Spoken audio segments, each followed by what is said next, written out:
This kind of ties into our next segment, which is really what your conclusions from all these discoveries, your work. What did this lead into? Where did this take you? So, we're gonna be talking about your mission statement, and it's really what I think about is what drives a man who's navigated redemption, spiritual discovery, and poetic insight like yourself into this part of as a poet, as a teacher, as a scientist, and to bring all of this that has a lot of purpose. And why bring this truth, beauty, and goodness to the world? What is the philosophy about all this work that you're doing? Shortly after my cancer, I said, okay, I gotta learn about water. So I created a mission statement and I tried to shift my business. I had been a kitchen and bath designer most of my life, and I wanted to shift to water. Well, it didn't work out for me. So I kept going back to, okay, I got to support my family. I've got to Of lose, and course. kitchen and bath sales worked for that. And but I retired a few years ago. But well, at that time, I wrote a mission statement, and that mission statement, something I've followed ever since. And so that's been like 17 years, was my mission is to become a wellspring of facts, concepts, and viewpoints about water, questing to quench the body's need for hydration, the mind's search for knowledge, and the soul's development through harmony, awareness, and insights. And it's, something that's just stuck with me. And I say it to myself a couple times a day, and it's still that. And that's kind of, Wisdom Accelerators was in reality the offspring of that. And Okay. it's a unique book in itself in that I have 33 what I call accelerators. There's actually 66 poems, 33 accelerators, two for each accelerator. There are quotes from most or scientists and philosophers throughout history and all of the world's religions at different points. I ask different questions and I try and get answers from most of the world's religions. So it's really a book of philosophy and a book to sharpen your wisdom. You know, the we I start out in the early part of the book and I com combine and spent a lot of time on figuring this out that I was a yoga teacher at one time, or I studied to be a Okay. yoga teacher just to learn yoga and to be more part of it. I was never an active teacher, but yoga goes real heavy into the seven chakras. And I Okay. really realized that, well, there's a mix, the seven chakras and the seven adjutant mind spirits. And especially when you starting at the beginning, the root chakra or the spirit of intuition. And that spirit of intuition is the thing that we share with all living organisms. A cell and the mycelium in the roots of a tree is communicating with the leaves on the top of the tree through the spirit of intuition. And, To and and now that you're bringing up the chakras and the different spirits, and this is something I wanted to bring up, and let's I like what you're doing, showing us the different stages and how they progress, and keep on mentioning this. So first we have intuition, right? Yes. Tell And us. it and that's the root chakra. Then we have understanding, we have the sacral chakra. You know, we got knowledge, courage, we got counsel. And all of these have a correlated. I'm not saying they're exactly the same thing. Yeah. I want to be clear to Yeah, I that. understand that. Yeah, it's not that it's correlated because that's where it is, but I understand because that's what a lot of what I teach about in the patterns that within the universe. It's within the patterns. It has that frequency or that that I don't know even what to call it, but I understand what you're saying. It has the qualities, let's say, Yeah, there are certain attributes and attributes and qualities. Yes. that are in the same. So I explain them pretty thoroughly in the seven chapters of the book on those, or the seven accelerators. And I talk about mind. What is mind? We Consciousness is something we really don't understand, and the Urantia book gives us a better understanding without a total understanding, because we can't begin to understand Yeah. spirit completely. There's no way in our physical world we can understand With our how physical spirit works. minds and limited Yes, in with a how physical they are. mind. Yeah. And the Urantia book is clear that this is just the beginning stage of our growth, that we've got. What is it that tells us that we can learn more in a day than we'll learn in 1,000 years on this planet, on the mansion worlds?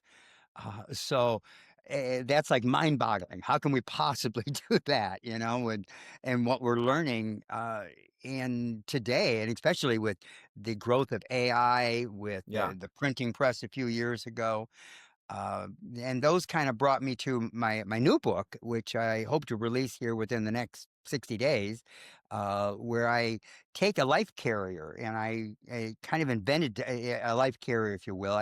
Can't say I invented the life carrier, but I modeled the narrator of the story after a life carrier I like to call Hydrolina.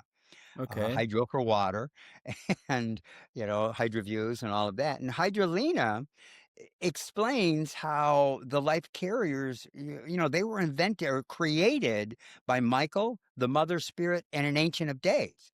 So that's a very high order of parentage, of lineage, if you Let will. me just make a quick disclaimer. This is what Jack is saying us is some details of how life carriers, which are these beings, the ones that are in charge of starting life, and even like anything in this universe. I mean, there's different beings. There's different, not only angels. I mean, there's different orders of beings that are contributing to the uplifting and to you know the actualization of the world, of making the universe perfect. So everybody has a job to do. So this is what Jack is explaining. Yeah, and Continue, Jack, please. yeah, so I use Hydrolina as an advanced life carrier who is telling us the story of how they were sent out and looking for rocks in space that might someday support life. And they had been visiting our planet for well over 1 billion years, and saw some potential starting to develop about 1 billion years ago when water first developed on the planet. Okay. And for those that don't know, physicists still don't know exactly how water came to be on the planet.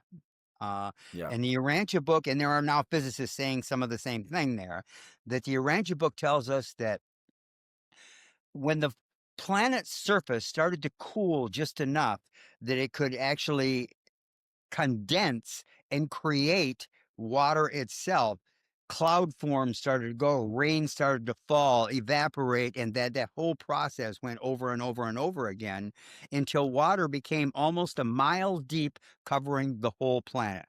And then through somehow the water quit developing. There was like a certain amount of water, and physicists today tell us we have the same amount of water today as we had 1 billion years ago.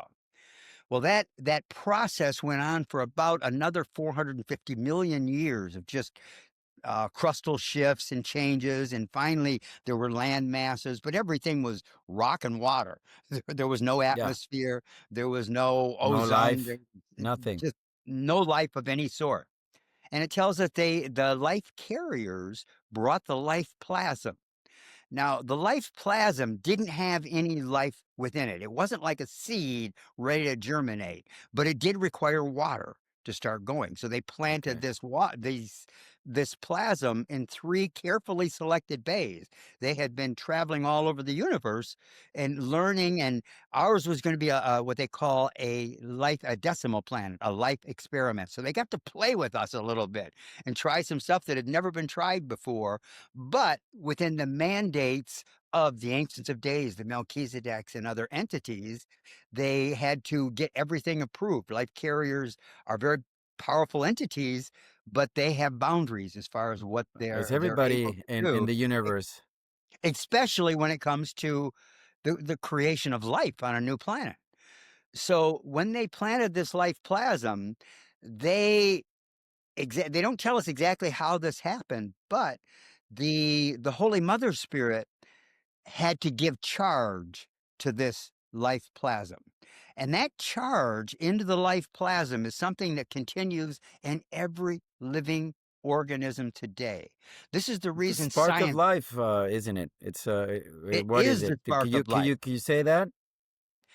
It's not only the spark of life, but from that initial spark, every living organism owes its It, destiny, yeah. its It's heritage. original spark. I think everybody, everybody that's born, it's a new spark, but it comes from an original spark. Everything. Exactly. Exactly. Unless it came from that original spark, scientists can't replicate it. In Yeah. other words, It's Science not can't take. spontaneous generation as sometimes that was the norm for a long time. Just life just happens. No, there's a lot of stuff that has to go behind that. For it to happen. It is easy once you understand what's behind it, but it's so complex at the same time. Yeah, I've heard it said before.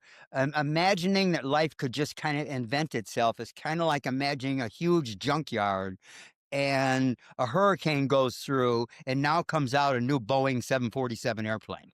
Yeah, yeah, yeah. Yeah, It's like, it's like putting Legos. Now you have a bunch of Legos, and it doesn't make sense, but you can build something. And that's what I like. When you don't have with Legos, and you're not bound to certain instructions that you can build whatever. You have those pieces, but and it's within those boundaries. But you can build whatever you want. yes. And the life carriers, well, yeah, the boundaries are there, and that's kind of the important thing. But science can't reproduce life out of minerals. Yeah, Where they can't exactly. just take stuff. Now they can take something that's living, modify, work with it, and get better Use at those it. elements, but it has to have the life element as well, That which is life very important. spark. Yeah, And for those, in the Vedic traditions, they talk a lot about the Akashic records. The yeah. Akashic records meaning storing everything. I postulate that the Akashic records are in fact the recording.